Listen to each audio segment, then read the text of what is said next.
ইতিহাসের এক রহস্যময় অধ্যায় ইয়াজুজ ও মাজুজ। তাদেরকে অবরুদ্ধ রাখার প্রাচীর নির্মাণের ইতিহাস কোরআনে সবিস্তারে বর্ণিত হয়েছে। কিন্তু বর্তমানে কোথায় সেই প্রাচীর? কেন এখনও সেই প্রাচীরের সন্ধান পাওয়া যায় না?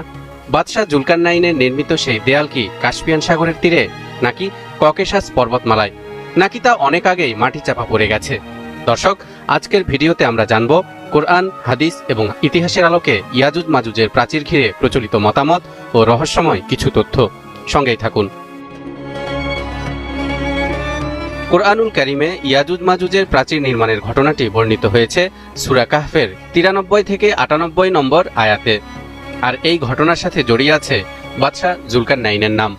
ইরশাদ হচ্ছে, حتى إذا بلغ بين السدين وجد من دونهما قوما لا يكادون يفقهون قولا قالوا يا ذا القرنين إن يأجوج ومأجوج مفسدون في الأرض فهل نجعل لك خرجا على أن تجعل بيننا وبينهم سدا قال ما مكني فيه ربي خير فأعينوني بقوة أجعل بينكم وبينهم ردما آتوني زبر الحديد حتى إذا ساوى بين الصدفين قال انفخوا حتى